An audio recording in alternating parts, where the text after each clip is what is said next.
Right, testing, testing. Looks like we're all good. Hi everyone, how are you doing today? I am going to wait for the transition screen to show up. It looks like there's quite a bit of delay today, but that's okay. Hello to the 3 people joining us now, and however more might show up. Hope you're doing okay. I'm just going to do a quick audio test. Hi everyone. Yep, looks like we're all good. Welcome to today's episode of Compose With Me. Hope you have your lavender lemonade with you, or I guess lemon water. It has no sugar. And today we are going to discuss a number of things. As you can see, we have my piano sonata up on the screen. I actually meant to put up a different piece, but I guess we can work a little bit on this one as well today. But first, we are going to have a little bit of a discussion. Oh, thank you, Amber. Uh, we're going to have a little bit of a discussion about uh, what seems to be the elephant in the room anytime I enter a room that's dominated by classical musicians. Um, I I kind of wish it weren't an elephant, but it's kind of, ballooned and had a great effect, but it also has been pretty dangerous to me. And what I'm talking about is the article I wrote last year for New Music Box, It's Time to Let Classical Music Die. So we're going to talk a little bit about that. I want to dispel a few myths. I'm going to make another video, like a proper video, going in more detail about my reflections in the past year, but I do want to dispel just a couple myths and misunderstandings um, about the piece, and also give a few steps for what I think we should do moving forward. So the big thing is that what the big question is, what should die and what should not, right? And to me, it all stems from what defines a genre. Um, and uh, many definitions of genre reference a tradition as the defining feature of a genre, not any individual or even a collection of individuals, nor any piece or collection of pieces. So, what is the tradition that binds classical music together? One way to think about it is a lineage of composers, but I also think of it as a lineage of funders and patrons.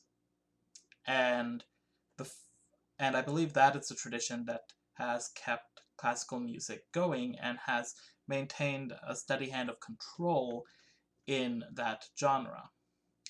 And that lineage of patronage um, stems from the nobility of Western Europe.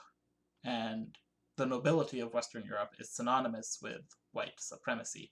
So that lineage and the influence of that lineage and the influence of that tradition is what I want to get rid of, because it limits our repertoire, it limits the composers we reference and love. It tarnishes, really, their reputation and changes the narrative and changes our history. So I just want to make very clear that I was never going after individual composers, or individual pieces. Now, why am I saying this now? It's been a year. I was like, why can't I let it go? Well, so part of it is that people seem to can't let it go. I'm still have to respond to some things, and I also see this as an ever-growing work, uh, something that needs to be expanded upon, and referenced, revised, uh, to move forward, because my next step is I want us to take that framework and see how we as a community, what actions we can take to actually make sure that we create a future where any artist or anyone who wants to be an artist has the freedom to be an artist. And that requires economic and racial liberation. And I say the two, a lot of people say it's class first, race second. Um, the two are inextricably linked. Poverty exists because of racism. So I hope this gives you a little bit more context as to what I do and who I am, especially as these shows seem to be getting more popular, and more views. Uh, and, you know, I've said it now, it will be on my Patreon, that explanation. But also, if any of you have any questions about that piece or my reflections on the past year, please feel free to leave a comment on this post, and I will answer your questions very gladly. My next thing is about, okay, what do we do? And I will be sharing, again, a video that describes this in much more detail. But I do believe, part of letting classical music die is also um, boycotting and refusing aid from the right institutions, or really or from the institutions that harm us, really, and give our funding to composers of color and artists of color, musicians of color, of all genres who need it. So part of that is Patreon. I think it's this way. Let me check. Yes, Patreon. Patreon allows me to do my work when institutions won't support me and grad schools won't fund me. It allows me to get more training, it allows me to fund resources that give me more time to compose, and it allows me to compose for a living. Not only do I, not have a job at this moment, but even when I do have a job, I usually have to work so many different odd jobs that I barely have time for myself at all. And especially with PTSD and mental health issues, finding the time and space and energy to compose can be extremely difficult without financial stability. So unfortunately, I'm unemployed at this moment. That's the way it is, but I have felt such a huge sense of relief um, and joy, really, to be able to spend this much time composing and working on building my own creative agency.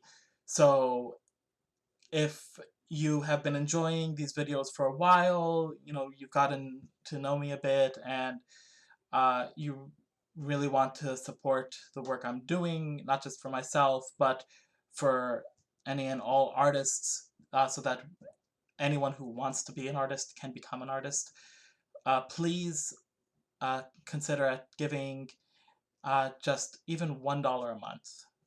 That can make a huge difference. My goal is to get to 50 patrons. If we can get there, that'd be so good. We are 12 away from that goal. So please, take a minute to go over to Patreon. If you aren't ready for a monthly commitment, you can also go to paypal.me/nmasood. I'll write it down here in the comments as well. And consider, how much you might pay to see like a composition masterclass or something like that, and feel free to leave that amount as a tip for doing this for you for free. Really, not a lot of people teach composition or use their platforms like this to show what the process of creating music and creating their artwork is. And I'm doing this because I want people who might be interested in composition to know, okay, at least how I might do it, at least one person's perspective of how this might work. So there is that. There is all of that. Excuse me. I always get really nervous when talking about that article, because it really has gotten to the point where anytime I'm in a musical space, I really do have to worry about, maybe not a violent attack, but being confronted. Um, it just happens randomly at any point, at any time. It's like I never know when I'm gonna get like some death threat or something like that. And it looks like they're just not stopping. So if I appear nervous, if I'm talking fast, if I'm kind of stuttering, um, it's because of the nervousness that comes from showing that kind of vulnerability. So I hope you understand. So there's that. I'm really glad to have kept y'all's attention. Usually the views are just like going all over the place.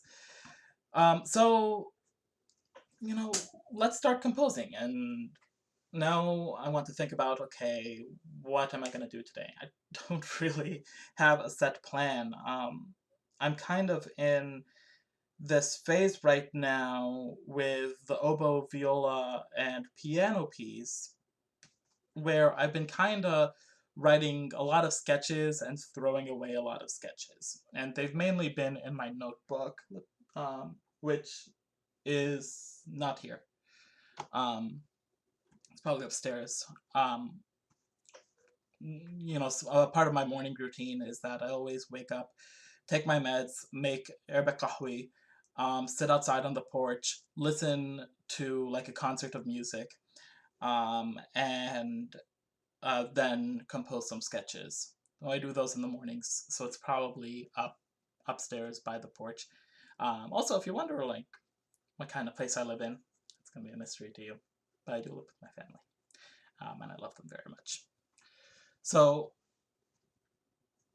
what to do today? So what do you do when you're in a position where you have a lot of sketches and none of them are really working out? You have a lot of puzzle pieces, but they all seem to belong to a different puzzle. One solution that I've, had generally is turn each one into a little movement, which is exactly what I did with this piece. The title is Parable of the Olive Tree, and I turned it into 5 individual movements. But even then, each individual movement has to have a narrative, right? And it can't just have like one theme. It can't be like a jingle, right? It has to, and just because a piece has to have narrative doesn't necessarily mean it has to move with like plot in a way. It can be an atmosphere, but it has to have an effect that keeps you going through time. So, what do we do? So there's a couple things, right? So this is an issue I've been having with my piano sonata and Parable of the Olive Tree, and I also have a couple other pieces that are on the way. I also need to finish another piece today, so we'll go back and forth between those things.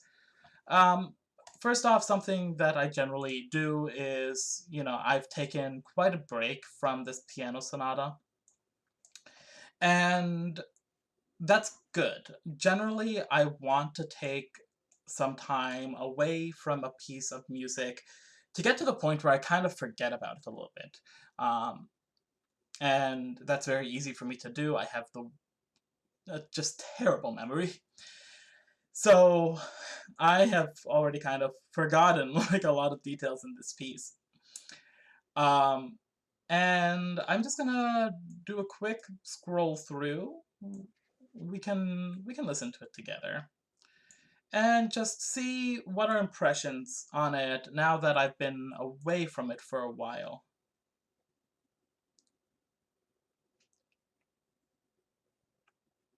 Oh,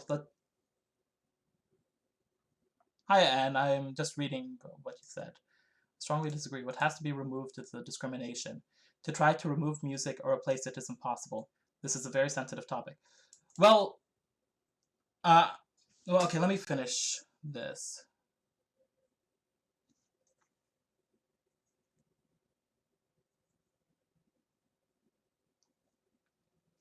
Okay, I see what you mean.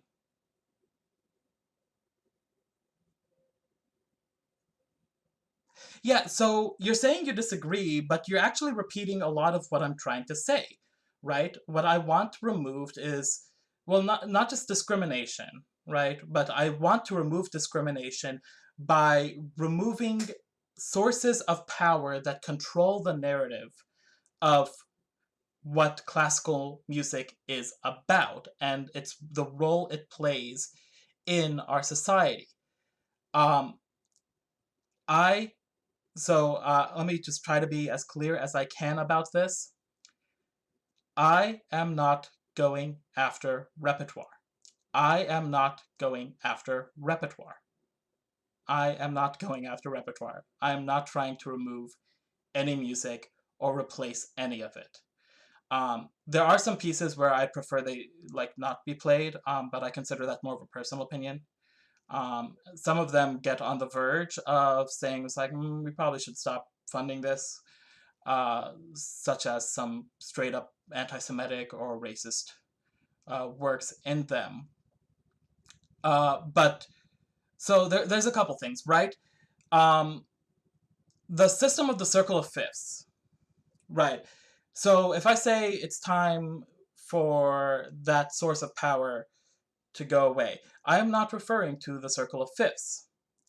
In fact, I actually am, amazed by a lot of medieval music, which I actually don't consider classical.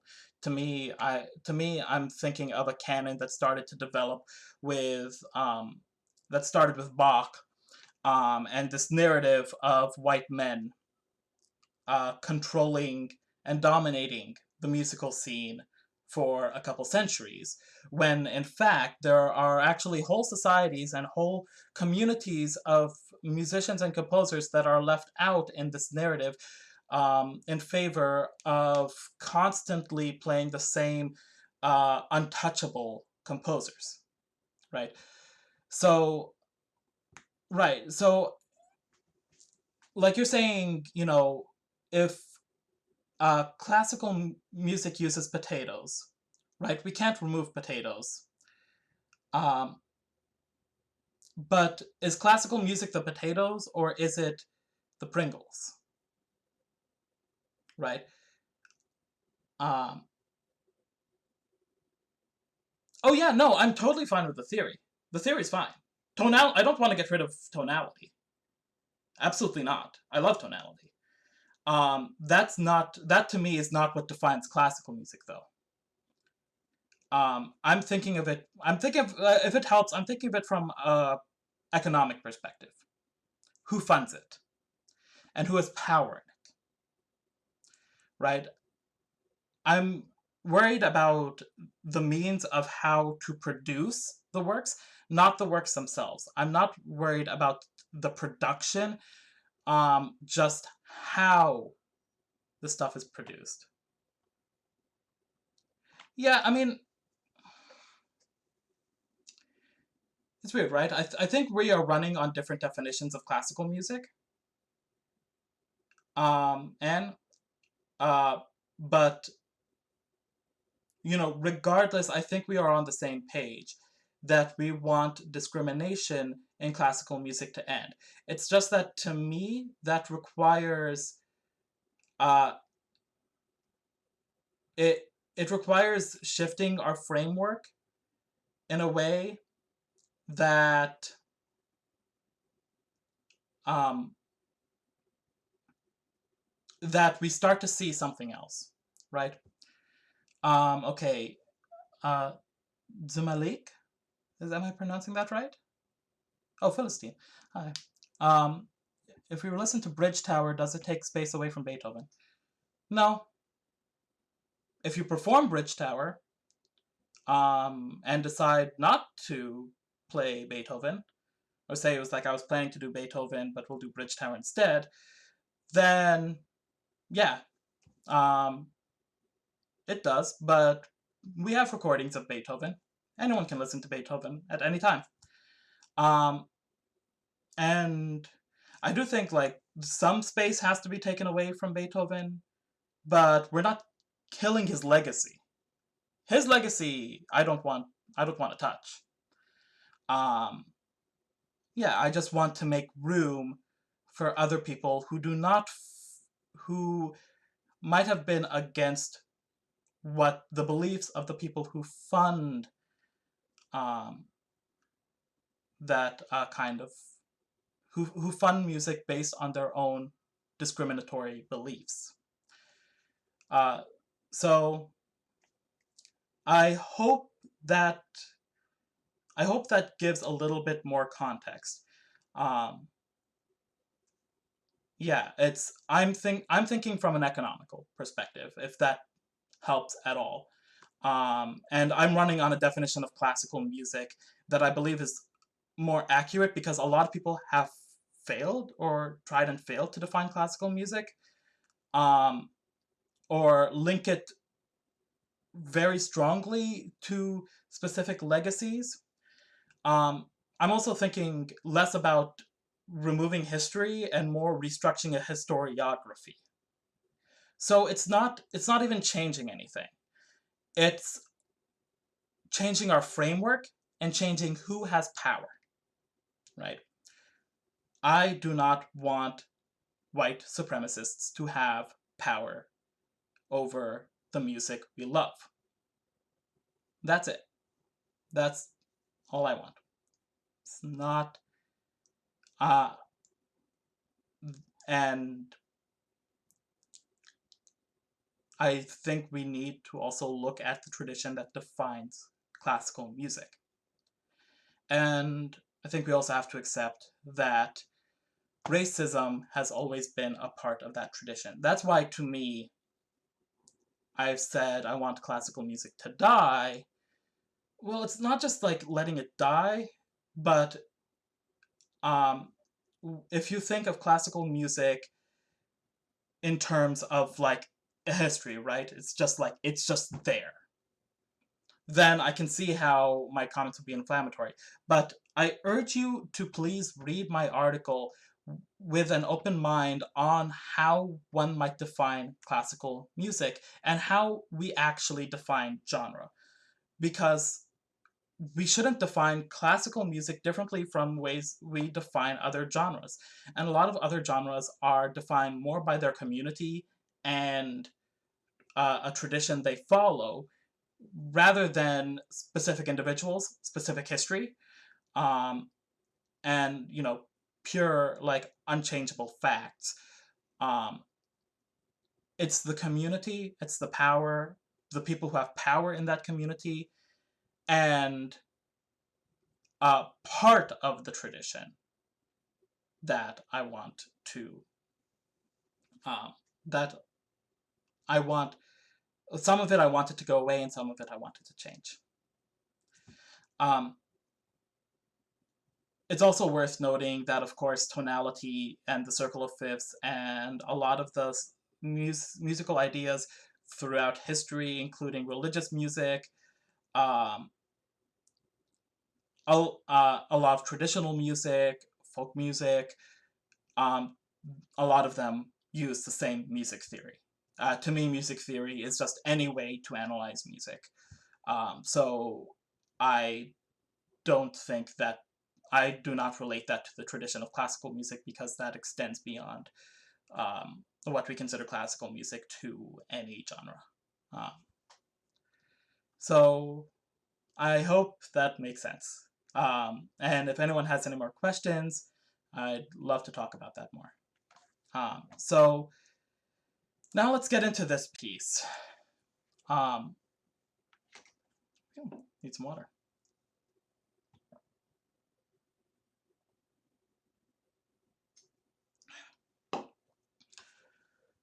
Okay.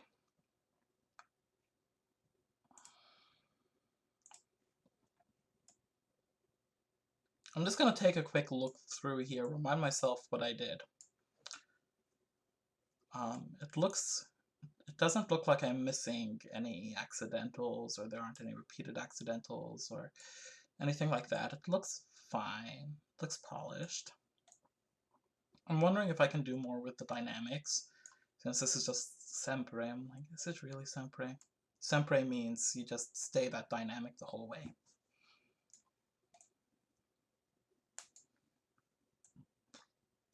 But it looks fine. There's just some like spacing we can make a bit cleaner here.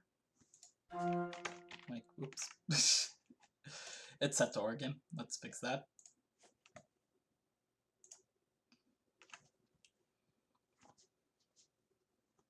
Let it load. Takes a while. Okay.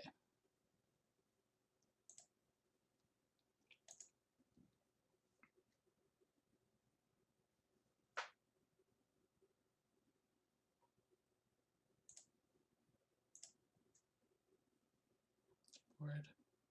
Piano.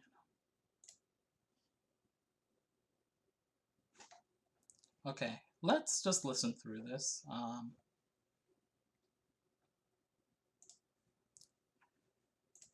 me check if there's any more comments.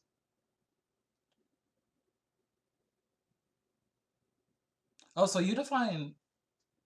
So does that mean that anything that's consonant you'd consider classical music? Because in that... So then what about dissonant music? Is that not classical music?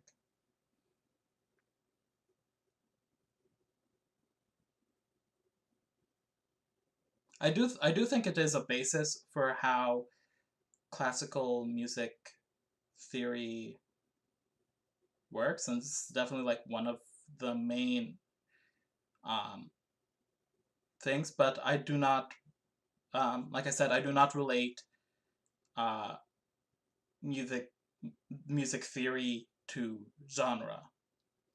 So if the problem anyone has with my what I wrote is just with how I define classical music, I'm fine with that, and I'd be happy to talk about that more. And I'd probably want to talk to specifically a musicologist about that and about the history behind how genres are defined. I'm not sure. I would need to do more research on. Okay. I would need to just do more research on relationship of consonance and dissonance and what we consider consonants, and how that relates to genre. But um, I think otherwise it seems like uh, well, yes, but like I said, I don't relate to music theory specifically because music theory can be applied to any genre. Um, it just so happens to be part of the tradition of classical music, but that doesn't mean it's the tradition that defines classical music, if that makes sense. Okay. Hey, these discussions are like making progress. Really happy about that. Okay, so going back to this piece, I just want to play through it a little bit and just hear what my impressions would be. Let me know if you all can hear it in the comments.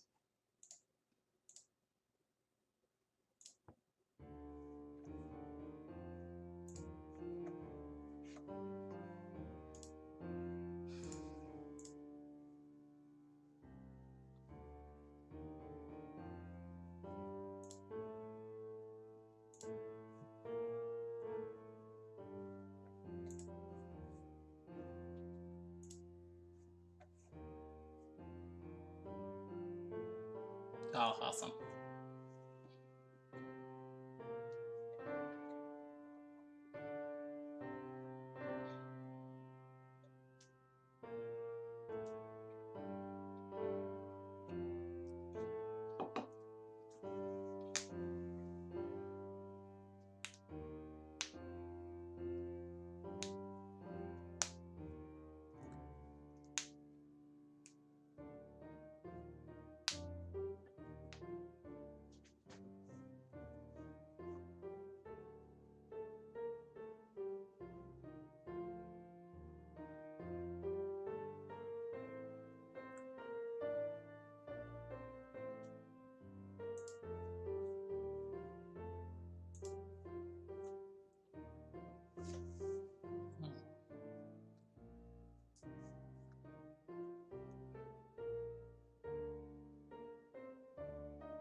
Okay.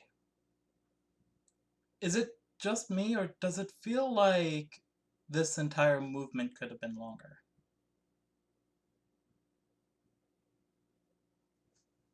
To think. Oh, thanks. Love you all. Um, yeah. Hi, Alia. Okay, so yeah, this, I think in the context of a first movement, I think it's fine the way it is, but alone, yeah. Hi, John. So glad to have you here. Um, yeah, I think I just need to write the other two movements because these themes come back in the third movement. Felt minute up. Yeah, actually,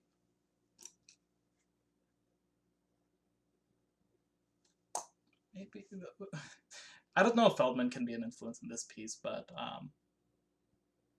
I did just write down their name because that might help me as I'm stuck with a few other pieces. But yeah, I think I just need to write the third movement, which will need to get funded. Um, because the third movement is a fugue that includes these themes. Um, so it's like, because what I don't want. Okay, then section especially. Yeah, yeah, like you mean like starting at 166 where it's just kind of like, yeah, it definitely felt like the retardando just like kind of happened a bit too soon. I don't know. Because what I want to avoid is, so like my first piano sonata, it was supposed to be 3 movements, but the first movement ended up being like 17 minutes. Um and ended up feeling, and it ended up being that, if I added more movements, if I added other movements, um the entire piece would have just drained all your energy. And there was definitely like no beginning or end I could have that could have been better for the sonata. So yeah, I do want to avoid a first movement that sounds too complete. So I think if that's what I'm going for, it's fine now. But yeah, I think next step here, because I didn't find anything like with engraving or anything like that or dynamics. I thought those all sounded fine. So I think like next step is just kind of like, well, one, note exactly what needed like more time. So the ending, right? That ending, especially as it grew, it kind of shrank a bit because it's like a very long growth and then a very quick shrinking. So maybe the shrink of the ending could be longer.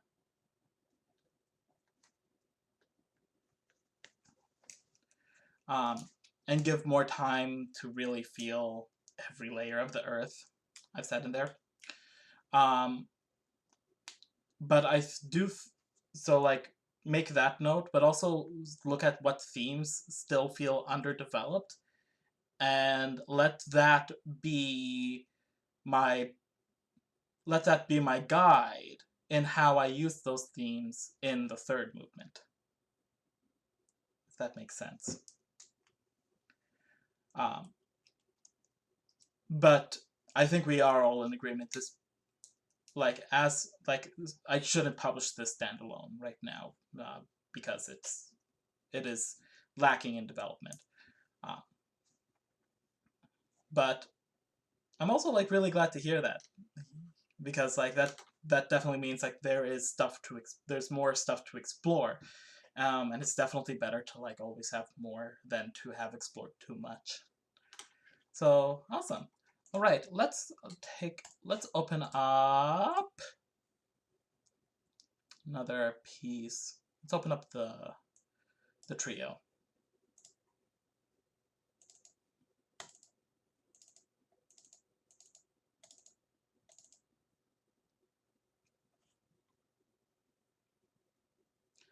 Well, I'm just going to show you really quickly.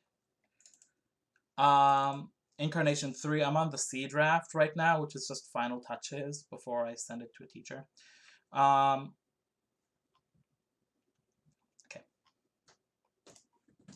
So I added dynamics and all of that.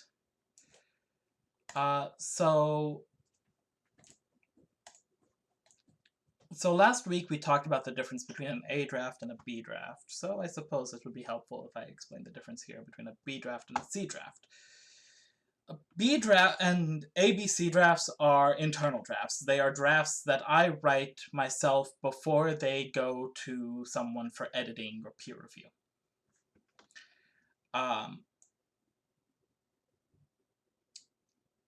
A draft is just getting from point A to point B. The B draft is putting in the details, such as articulations and dynamics, finalizing the form, making sure all transitions are good, all of that. And so the C draft is really for final adjustments, like making sure like the stabs are spaced evenly. And it's also the draft where we switch from panorama to here. So this is the last thing I have yet to do, and as you can see, there are some issues here. Okay. That needs to be fixed. So this is what it looks like. So we're gonna need to clean this up. Just taking a quick look at how this...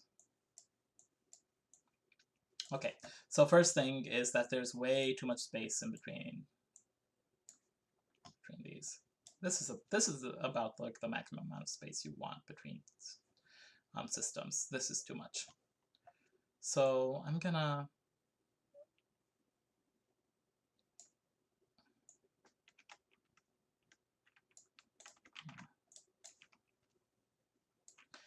trios are hard. They're hard to fit on a page. First thing, I think I want to lower the staff size because 19.8 points is kind of a lot. That's 16? No, that's pretty small. Maybe 19 is better. Maybe actually. Actually, going up to 20 is probably best. Let's see here.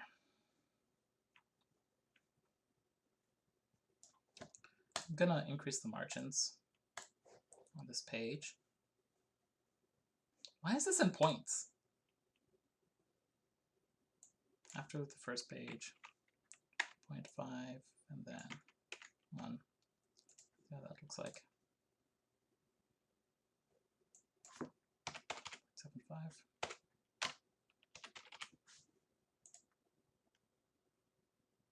Like that better, but go to the bottom a little bit more. That's better.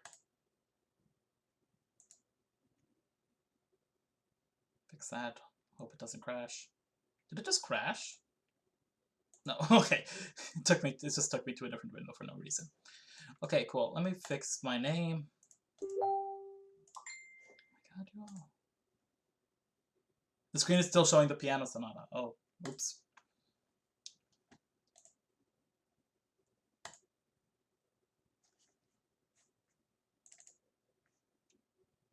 Why aren't you?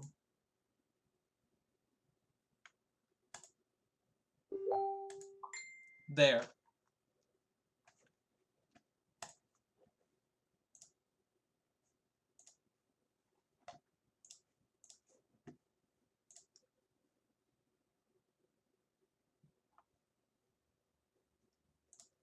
Okay. There. Alright, so yeah, you can see I'm gonna fix this up. The staffs are a little too big. Yeah,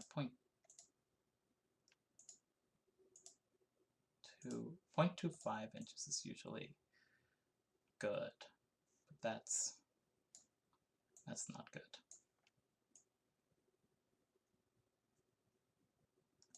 Ideally, I want something like that.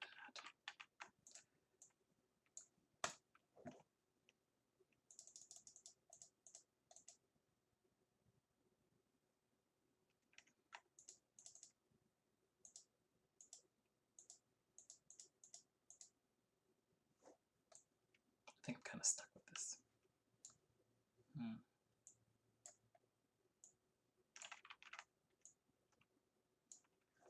Well, okay, let's also increase the size between staffs. That looks better.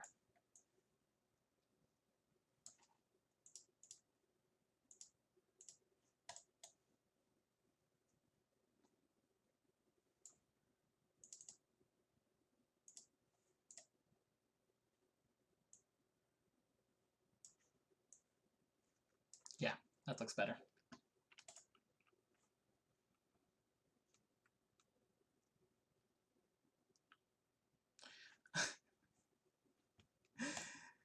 Yeah, at some point, I need to get a dual monitor set up so I can see the comments in real time. Okay, so now let me fix my name. Text, but only has to go into Arabic typesetting. And then Arabic typesetting for some reason is like really small, so I have to get this up to like 27. Okay. And that solved that problem. Okay, let's see if there's anything else out of bounds here.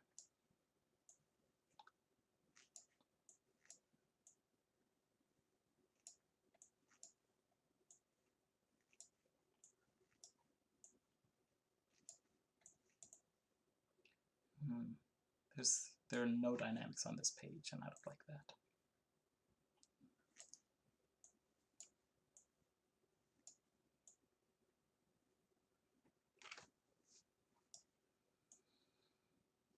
That's good. Okay.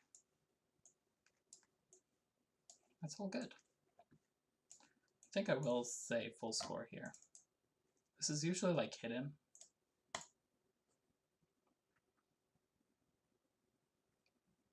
Definitely like don't put anything on the top. There's no reason to. Like the people they know this is a score.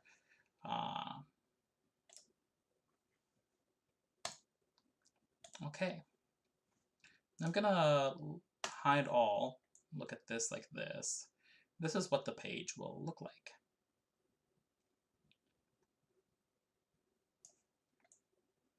Okay, so I have the copyright, I have the page numbers. Okay, so I'm just gonna look through real quick, see if I find anything kind of like this. The problem with these accidentals is that they require a lot of space. It gets really awkward. And I kind of look at stuff like this. Yellow. It froze.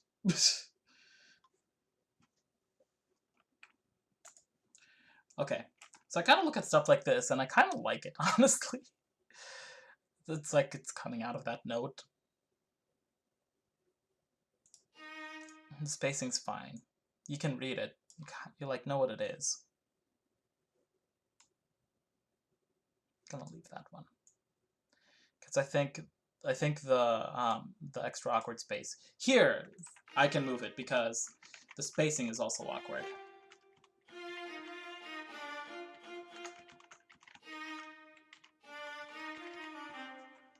Right? Okay.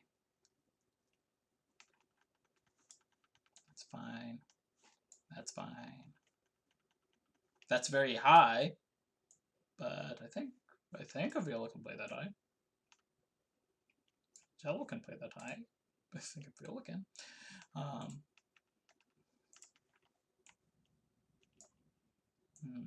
Dynamics for piano should be in the middle.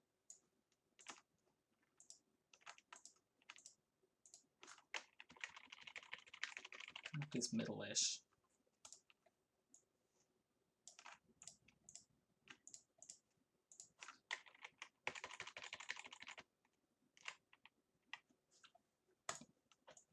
because you want it to be very clear that they represent both. Especially in my music, where you get stuff like this, where I explicitly want one hand to be louder than the other. Even though I feel like intuitively a pianist will just play this like that either way, I find that especially with like new music and contemporary music, a lot of performers take the music more literally than I might expect. So I don't want to take chances. I want to be very clear about which note these dynamics fall on.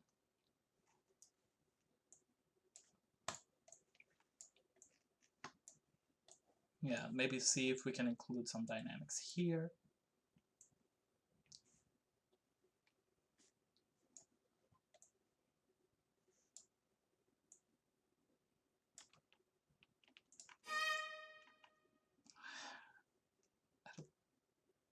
I think it's fine.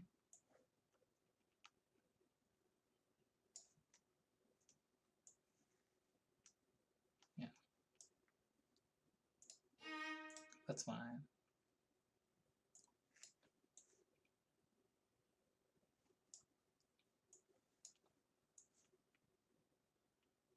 Around here, this is where I start to like come up with questions for whoever might be reviewing this. Like, for example, like, do these get in the way of reading the music?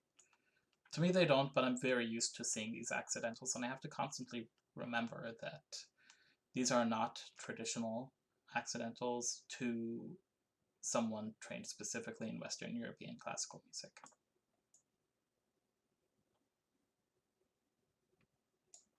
I feel like this entire measure could just use space.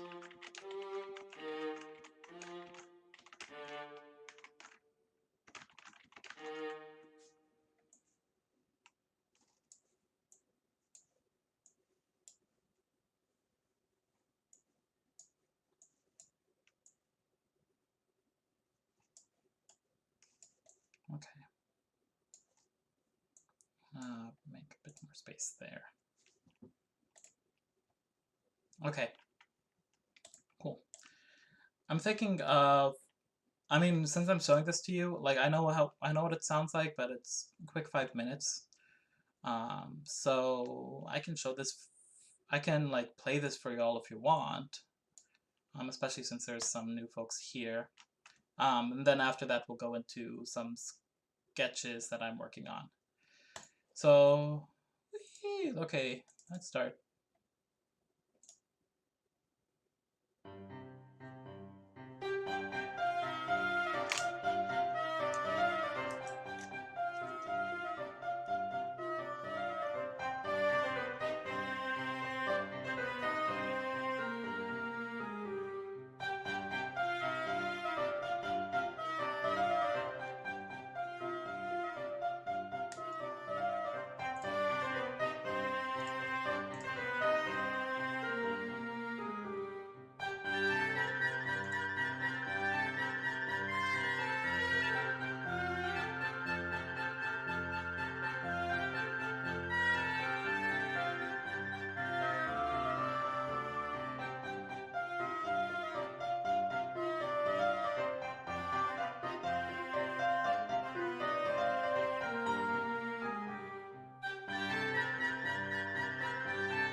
you.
Okay, so there's a couple things. Just wanted to fix that.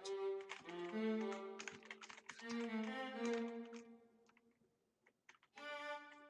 that looks. Kind of want to do a little something there. I want to do accents. Mercado, I think, actually. Hi, John. Yeah, this is the commission.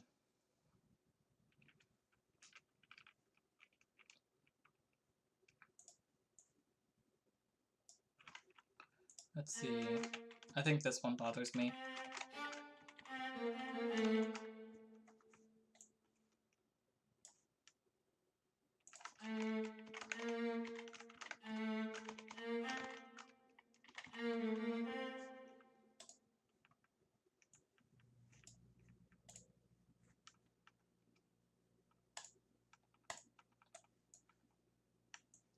Just like looking around, seeing.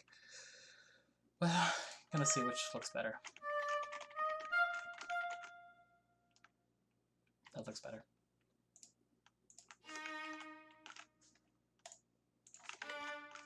Yeah.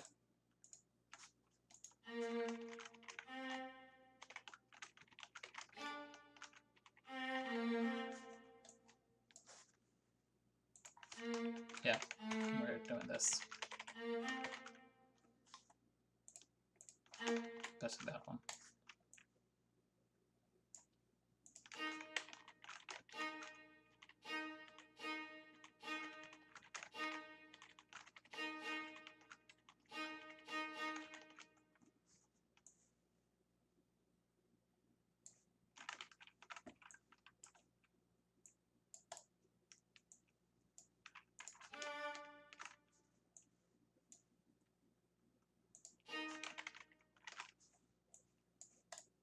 That's good.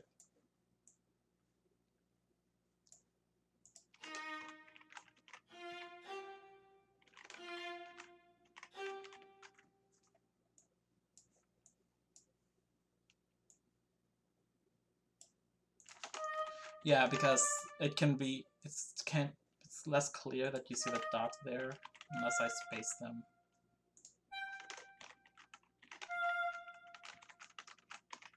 Yeah, that's fine. Let's see, here too. And here, yeah. Yeah, it's better to just like be very clear that this is an articulation. An articulation, accidental. I think that's actually fine. This one's a bit too close to that staccato for comfort.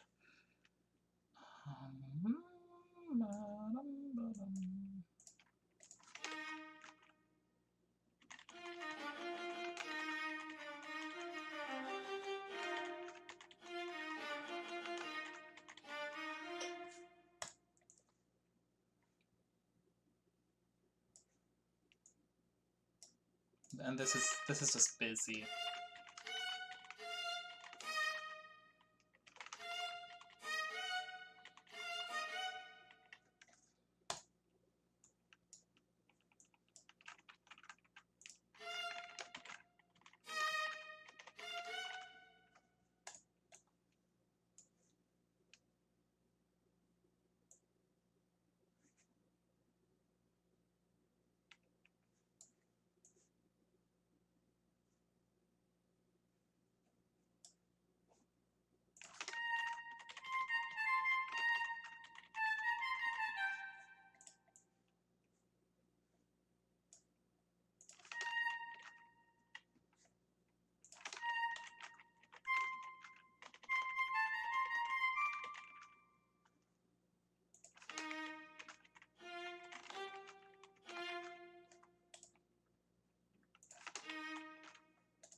And it's so confusing. Who knew so much would be interlapping and counterpoint?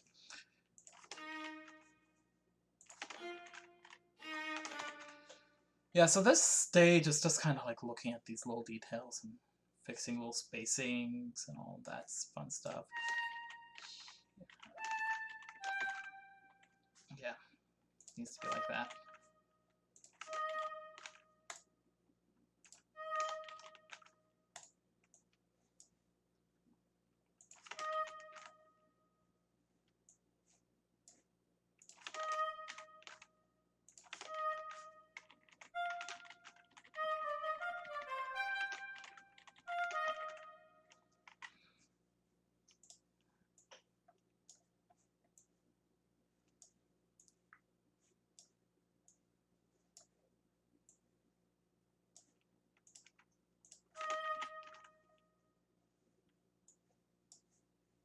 Let's see.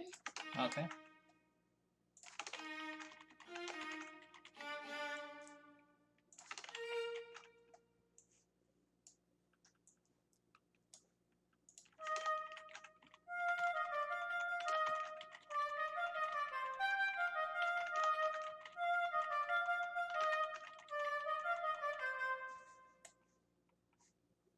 Okay, I think that takes care of them.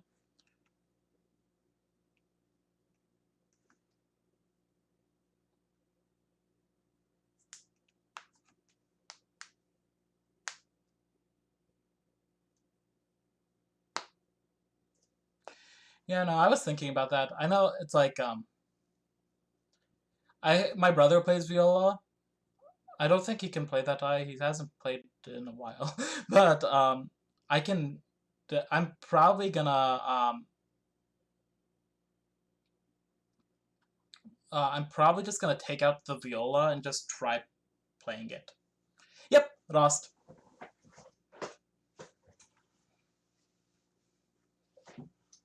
I'm trying to think if it's a specific kind of Rost. It's definitely like a Rost I had in mind. But it's like Jins Rost and then Holland. Yeah, I think that's normal Rost. Yeah. This piece is really the most I've played with maqam theory.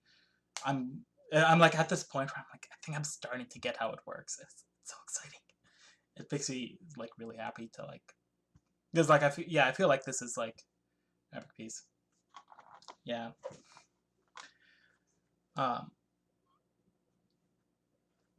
But yeah, this piece was a lot of fun to write. I also wrote wrote it very quickly. Just made me very happy. Okay.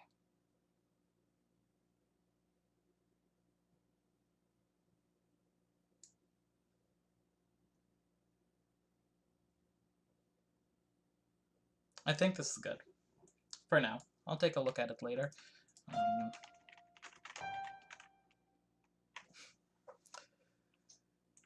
I'll do another quick pass now. See if I can look at the piano part for other awkward spacing. Like that.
That doesn't look aesthetic.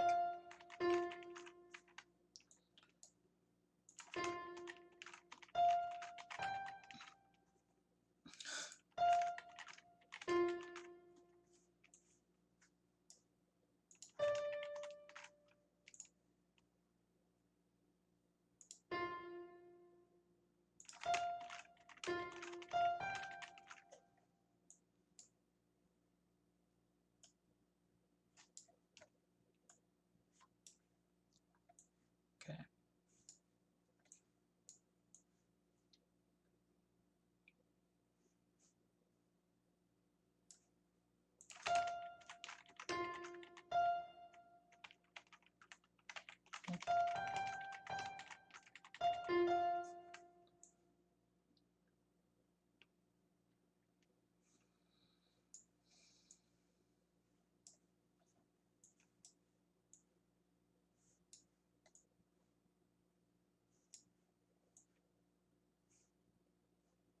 Okay.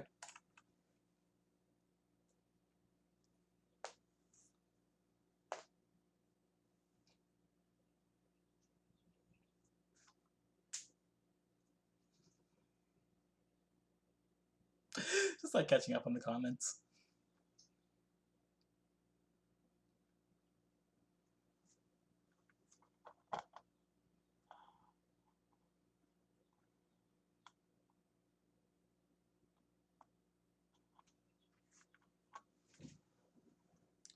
Okay, cool. So let's see here. We have, man, time flew. Whee! Okay. I'll work on the third piece. Let me see. I'll remember to switch the window this time. Let's see. Let me see if I can remember what I wrote for. What I did for Incarnation 5.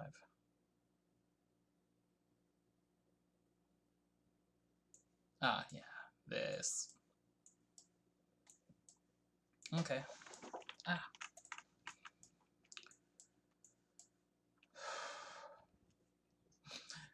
I don't like draft days.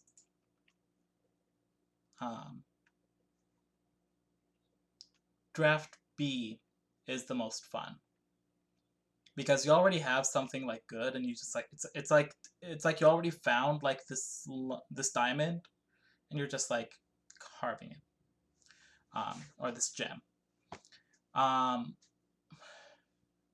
Mining for the gem is like not. It's not as fun. I don't want to do it, but I must. I have to find the gem before I can carve it.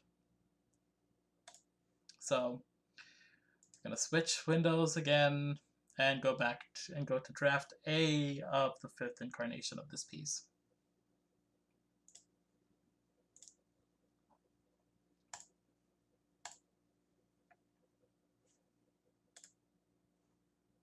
Thank you, John.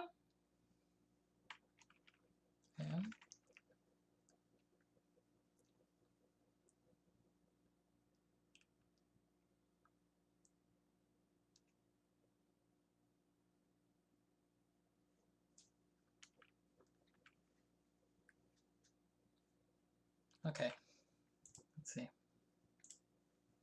So this is the fifth incarnation is that this way. That da da da da da da da da da much slower. So I'm kind of playing around with this. So it's if any of you know for Parrot, he has this piece where it's a kind of theme and variations, but each variation goes down a third until you go through the entire cycle, down an octave. Think of doing something like that here.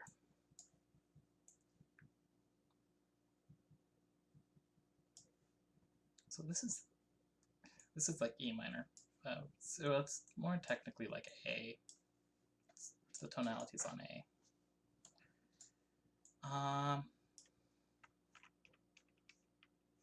So we could, if we transpose this to F minor, F sharp minor. Ah, no, I don't. I like it like this. I like this on the A with the E minor on top. Here's what it sounds like, by the way. It's like this variation.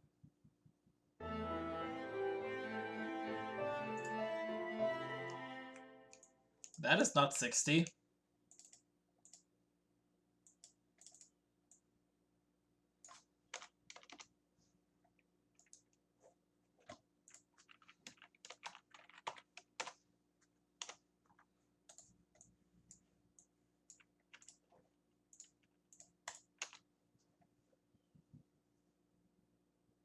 Yeah, there we go.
Okay. This is the only variation I really like, honestly. The other ones just like, they're fine, they just need work. But I do just want to make a quick change. I want to change this part to 3/4.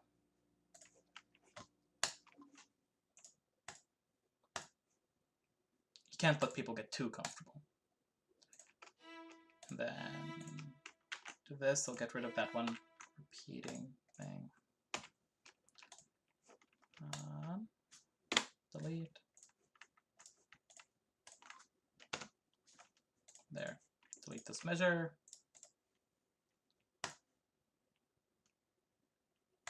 Yes.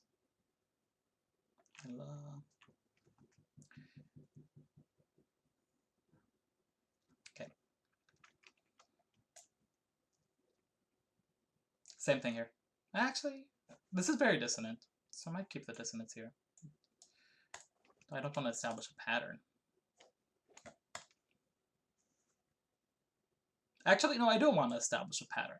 I want to establish a pattern and then break it.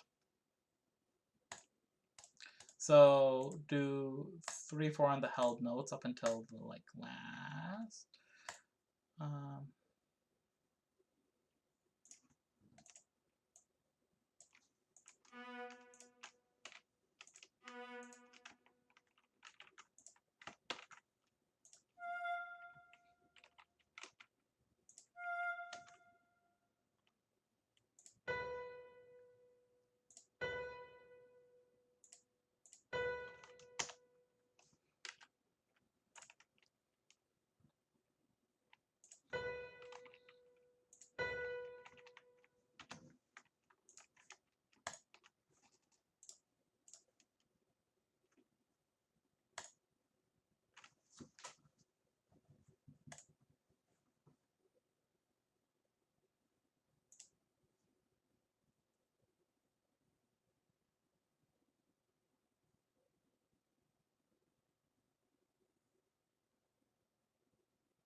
Okay, let's see. Let's see if this is better.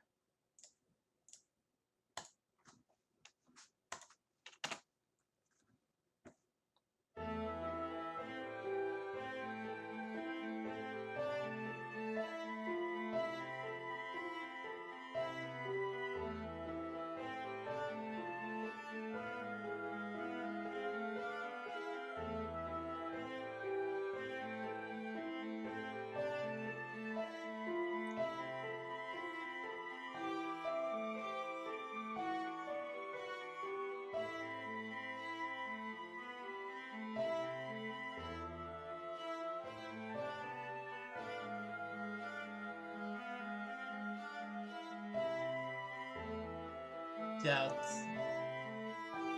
plays on that dissonance a bit more.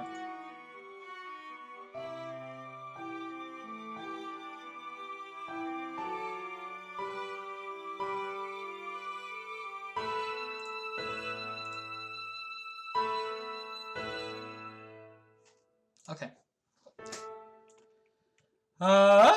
Whew. Yeah, so I definitely like want this part in this key. And I want it to be either the second or third variation. I think third.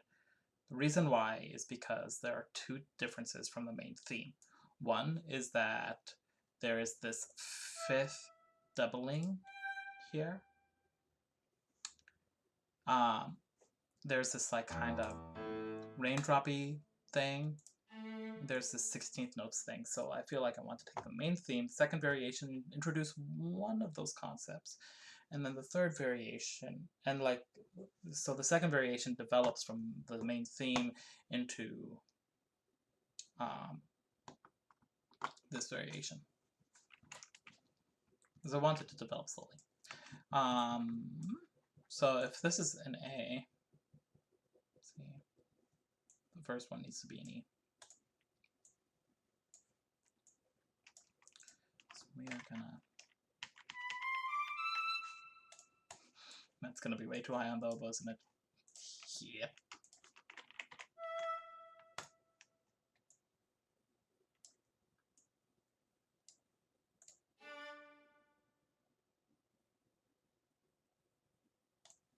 I think I want to do harmonic on this open D.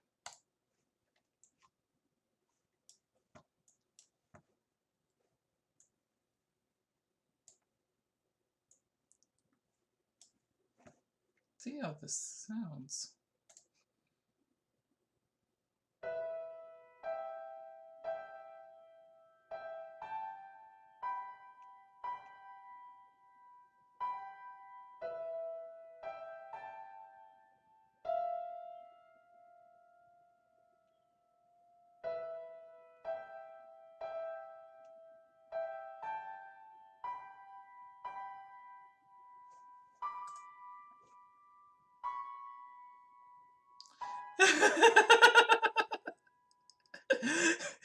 For a second, yeah.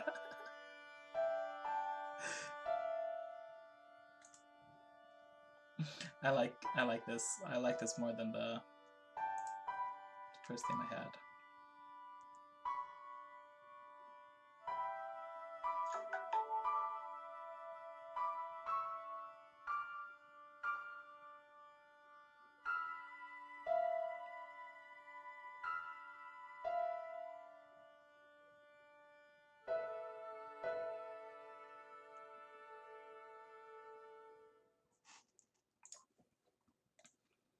Should I do circular bowing?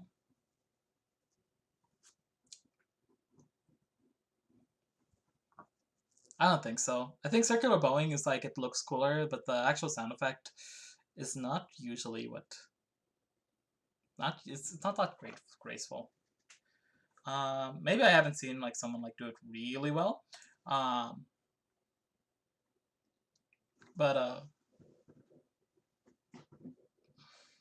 nah, I don't. Yeah, I don't think circular bowing is the move here. I do want. Well,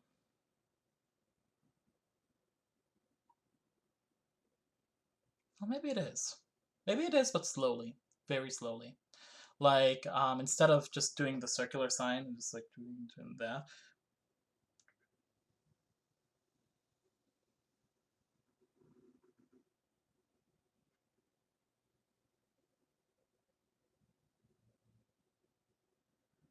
do two full rotations. I think that will work. So for anyone who doesn't know, circular bowing is when you just take the bow on the viola. This is like I'm pretending to play the viola. Take the bow, you just kind of move it in a circular motion, so that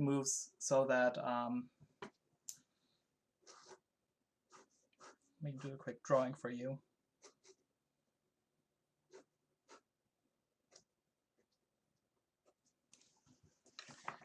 So you can see here,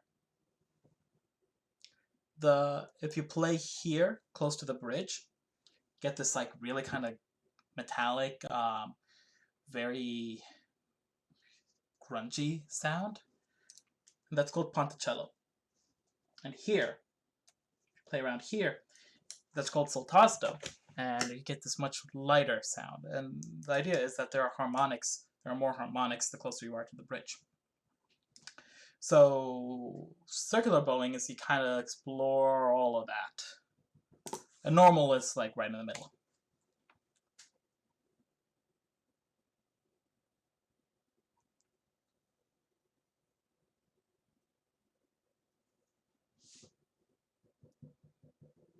Okay. Yeah, I'm gonna try it out. I have a viola available to me, so I'm gonna write it down for now. I'll try it out. We'll see how it works. I'll use the same notation that I used in the first incarnation, which is I have, instead of writing soltasto, ponticello, and all that, I use T, N, and P, just those abbreviations, because I use those a lot. And I explain it in the program notes in the beginning of the piece, so it's not like, you know, no one, like, I know a lot of performers ignore reading the program notes, but, you know, that way if they're confused, it's not my fault. So let's see, there are a total of, okay, so we want tasto here.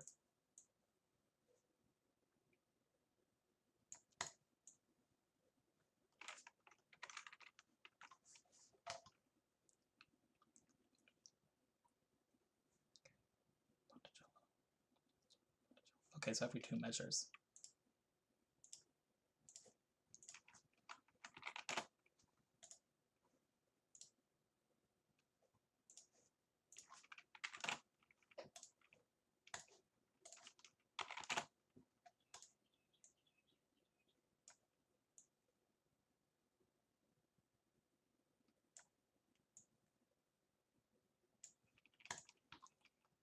And then do a little arrow. What kind of arrow did I do in the first incarnation?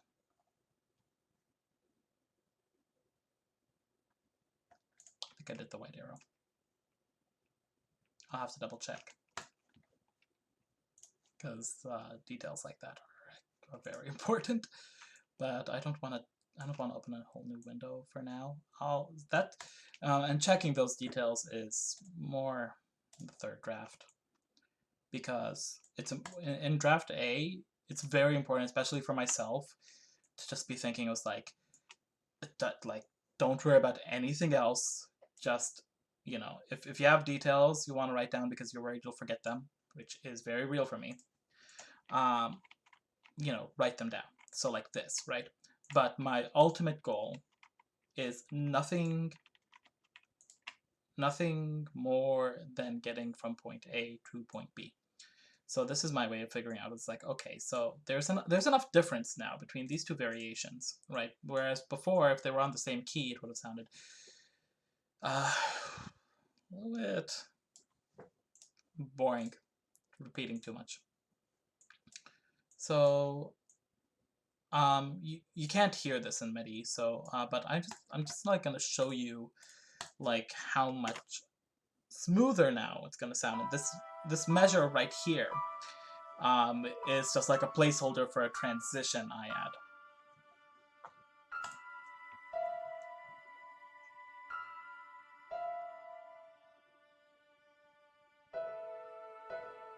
I do use it a lot in my scores, and I do define it.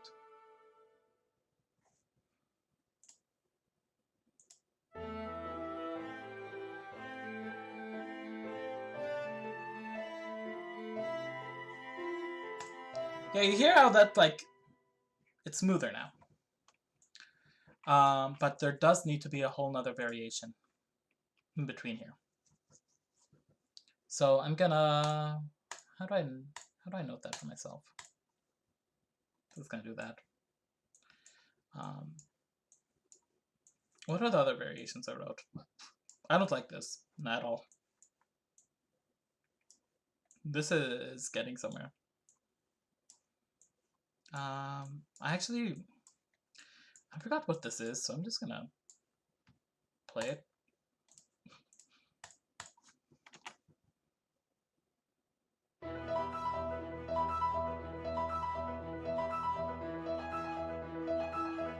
Oh, yeah, this is the chord progression I was playing with.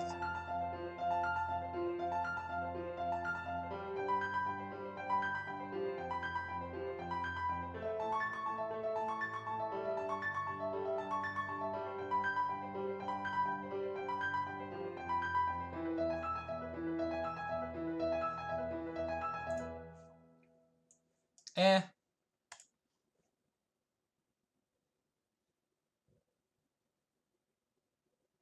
Thanks. Yeah, it's okay. I'm not big on it. But the concept I do have in mind is kind of like a reverse, not fraudulous. Is it fraudulous? Yeah. We start slow and build up to a climax. The climax with a lot of variolage, which I haven't written in a long time. So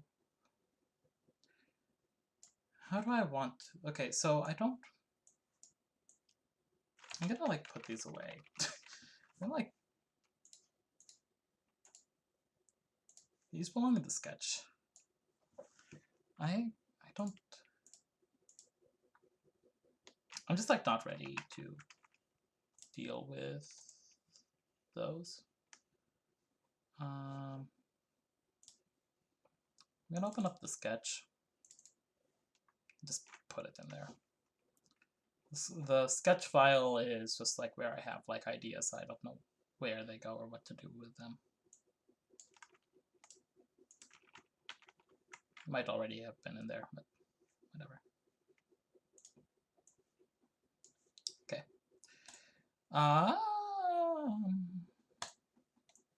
So this is realistically like what I have now. And I think especially for like, I have a general idea of what the trajectory is gonna be, but I think it's best for me to work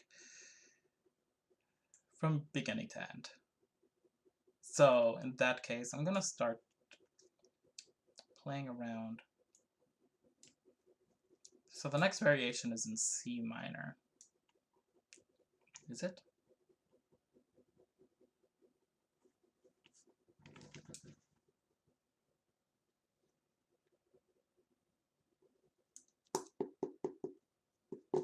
No, it's gonna be in C sharp minor.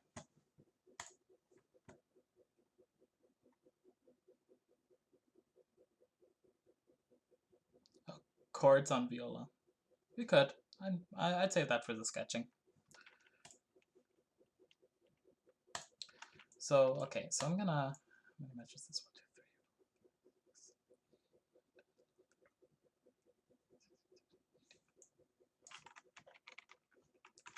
I don't like the number 18.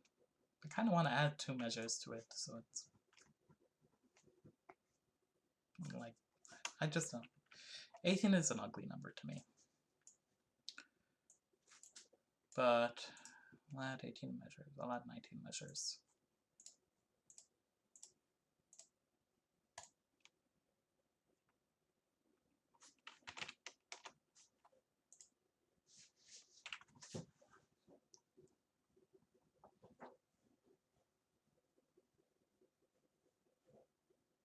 Not there.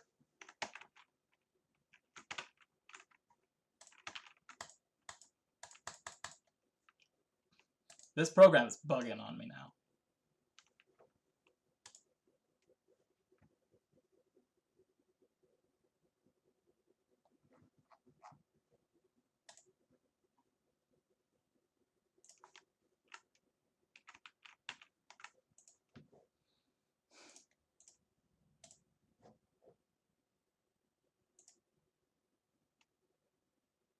I don't know why it's so slow. And like so quick to not respond. There. And then these measures will just be for the transition. So I'm gonna write out the key signature. I'm gonna be lazy. C sharp minor.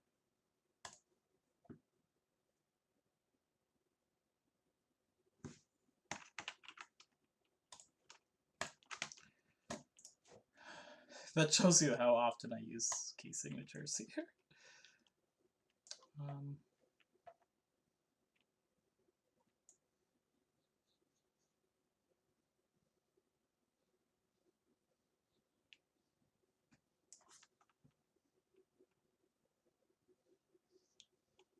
Actually, I'm gonna try just playing the C because it wouldn't be. It would maybe C major.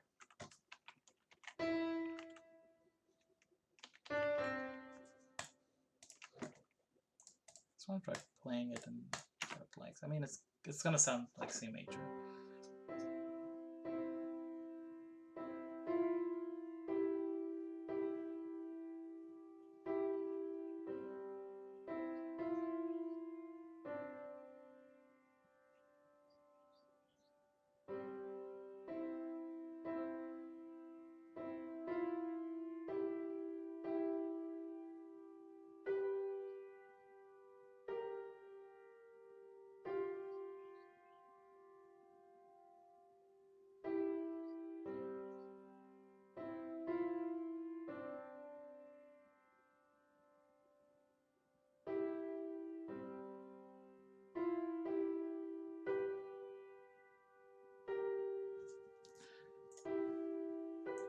I want it to still. I think I want the tintinnabulate to still be A minor.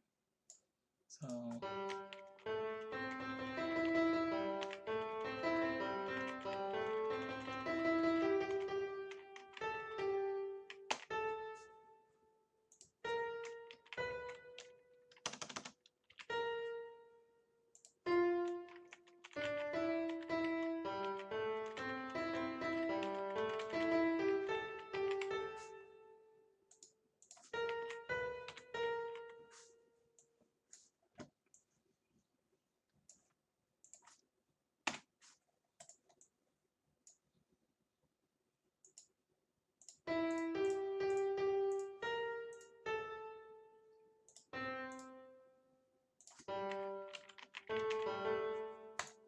I think that's gonna sound a little bit less like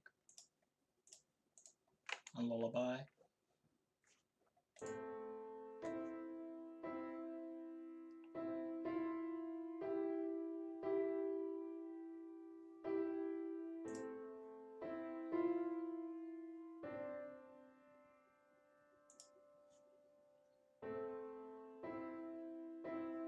It actually sounds more like a lullaby, but it has a little bit more harmonic motion.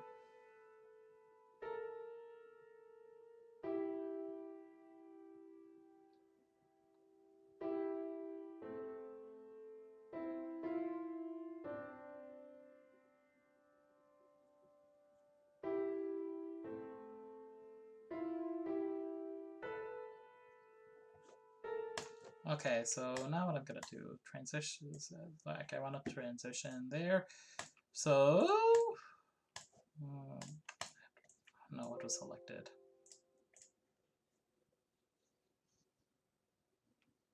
This computer moving slowly is like really messing with my rhythm. Every single pop-up is just like freezing. I'm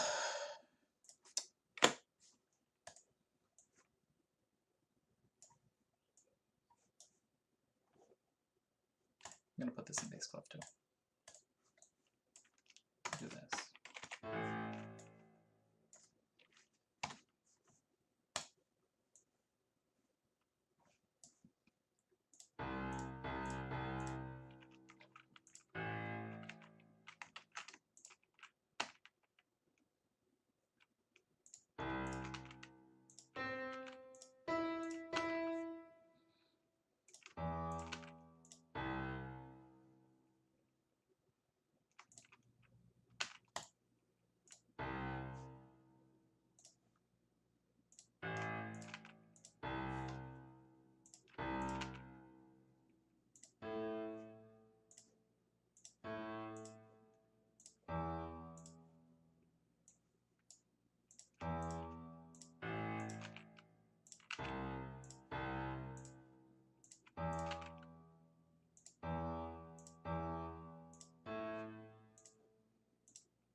think that's gonna give it a bit more of that kind of emotional tinge.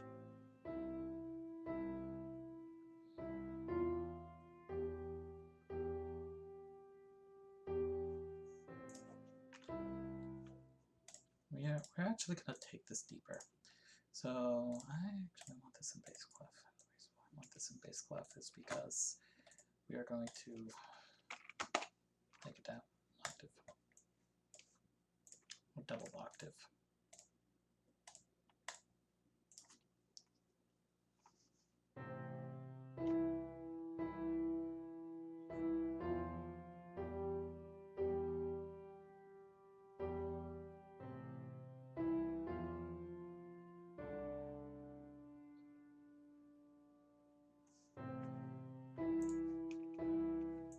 And then have the oboe come in fifths here.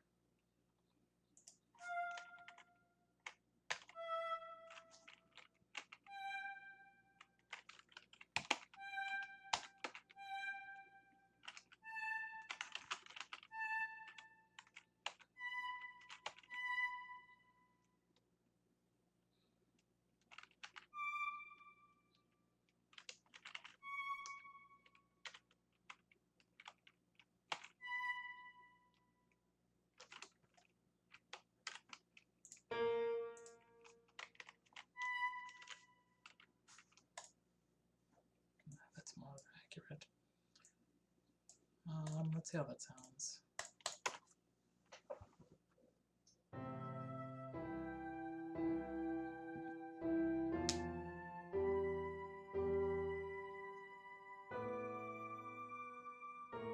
I was reading that in like treble clef. I was wondering why it's like still E there.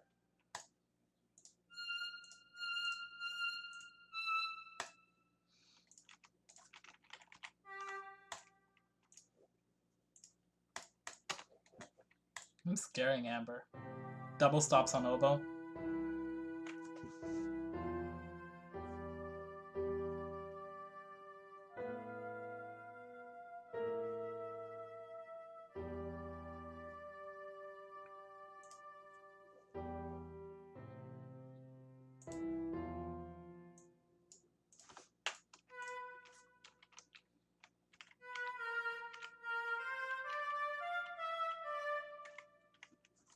Actually, harmonically, I think I do want B flat.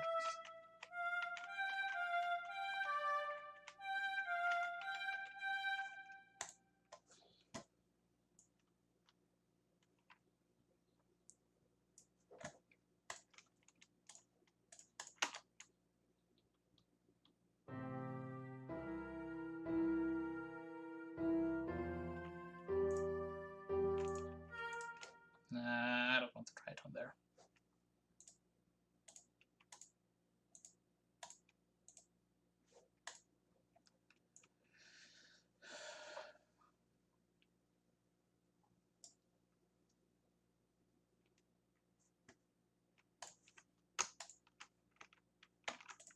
I don't think I want the oboe, actually.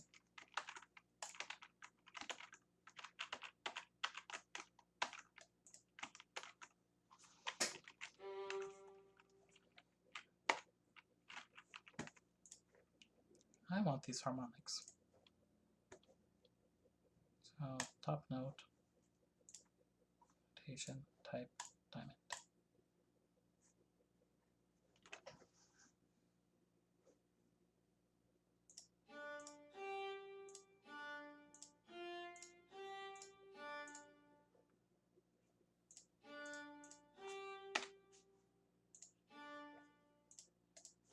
And actually, the open strings can be natural.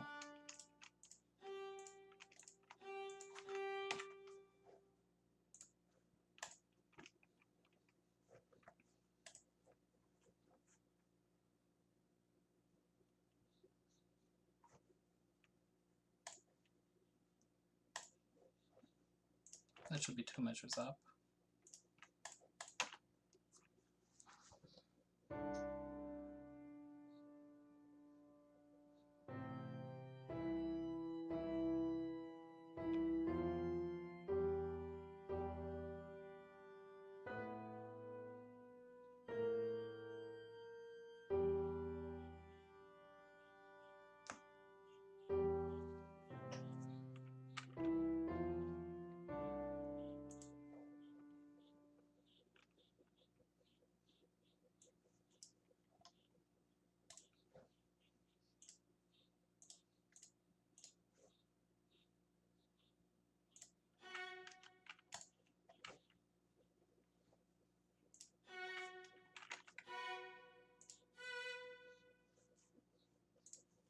At least, I don't know if I want the whole thing, but definitely those.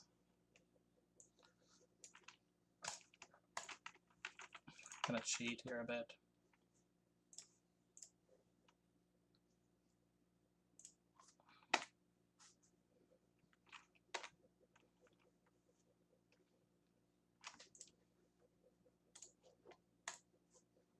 Okay, make sure these are all.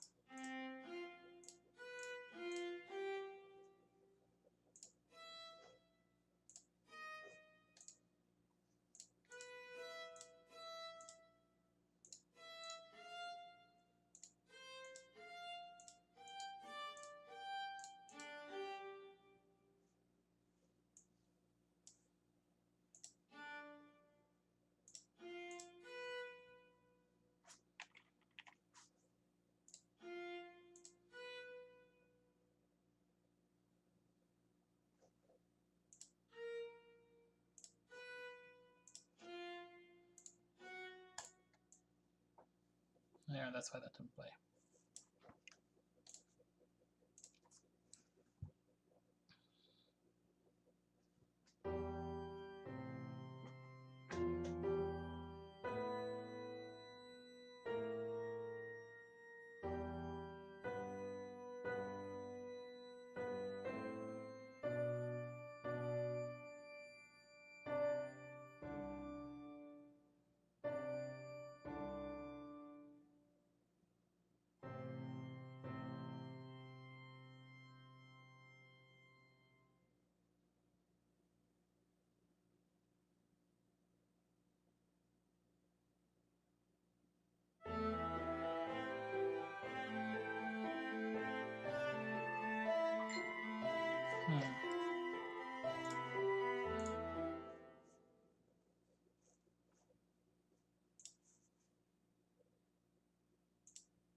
Okay.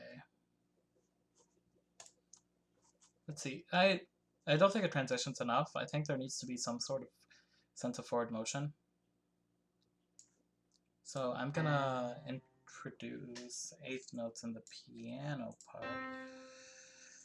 And I'm gonna do that by actually getting rid of this lower octave here.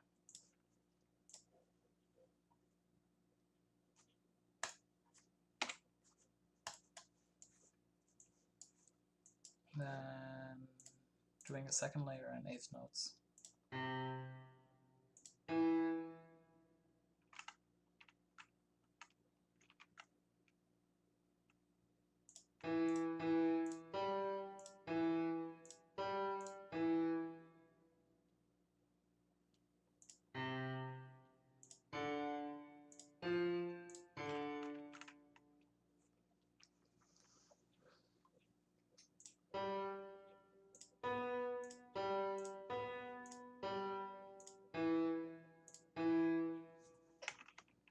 Well, I need to make sure this is playable.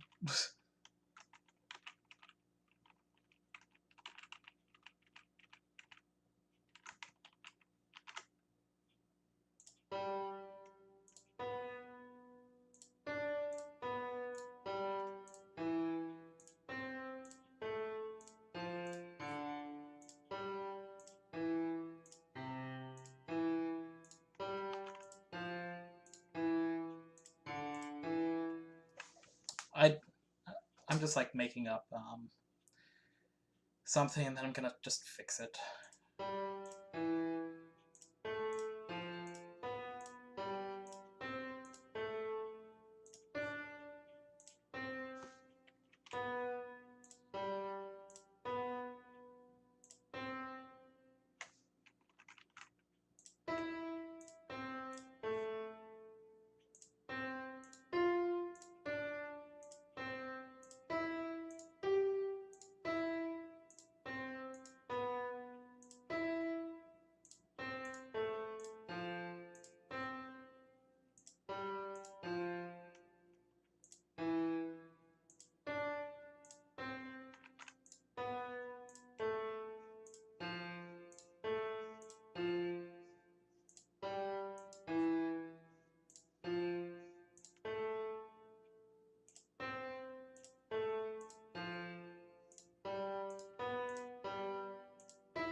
Okay, now let's turn this into real kind of melody.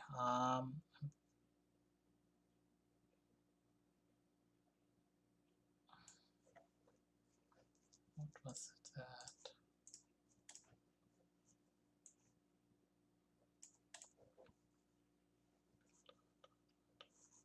Okay, I see.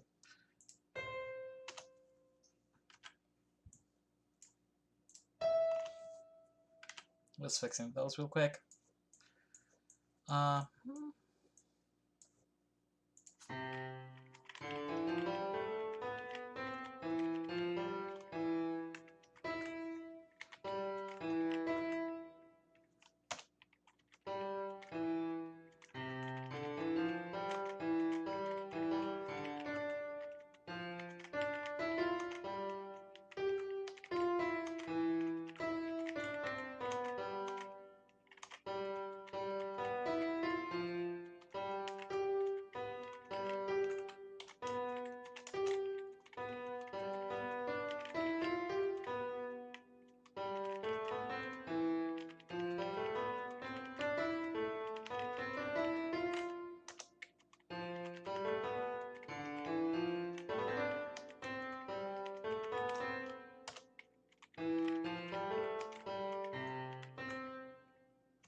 That is a better counter melody.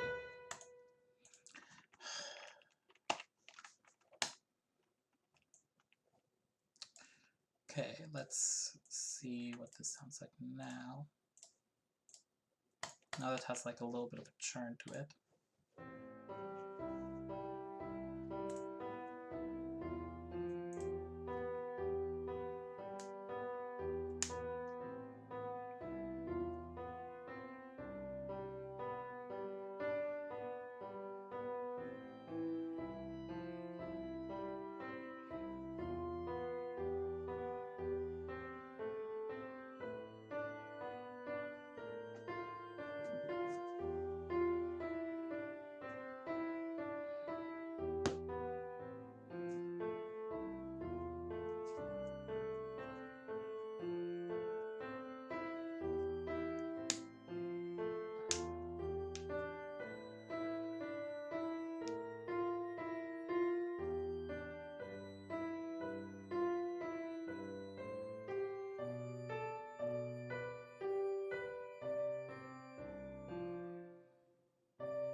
better. Obviously, like some stuff that needs to be fixed.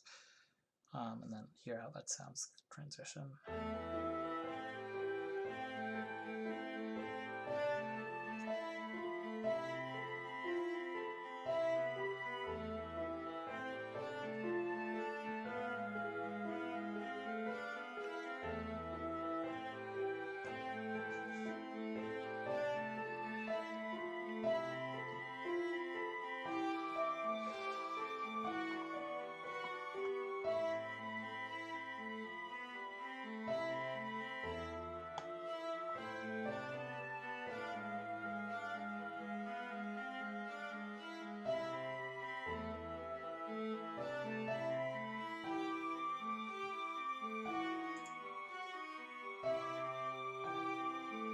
What changed 1923?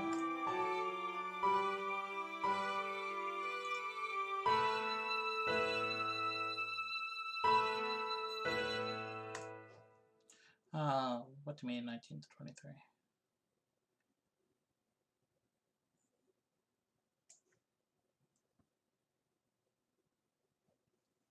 I want to introduce the viola later.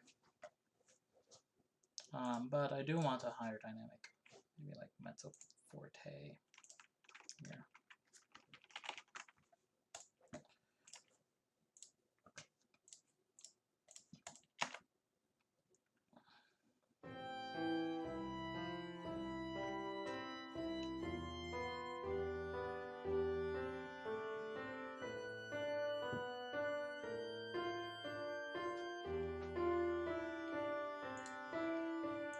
Yeah, and now this should definitely be treble clef.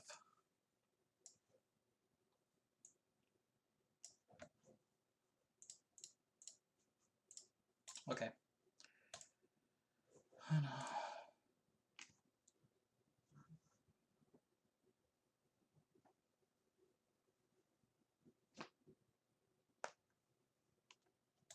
no. Okay.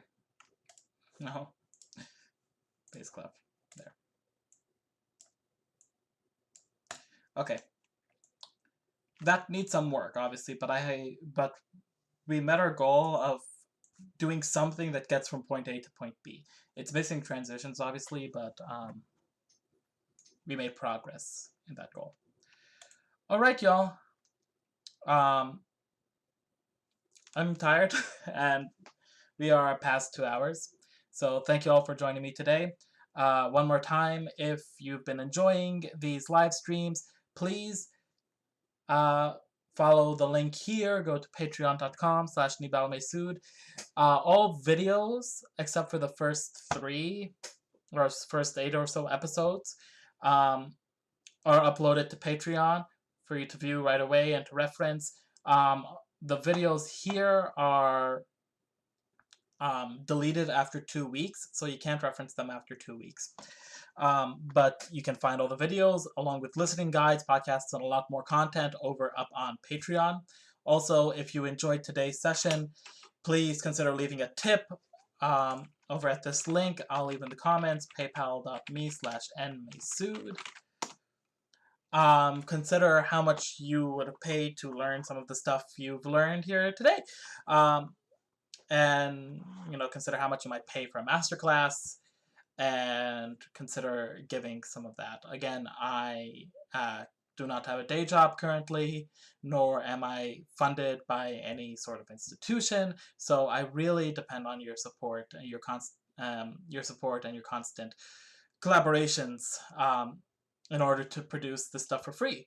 So thank you all again so much. It's always a pleasure to do these with you every Sunday. I'll be back here Sunday at 2 p.m. Eastern Time, 3 p.m. Central. Love you all. Have a good day.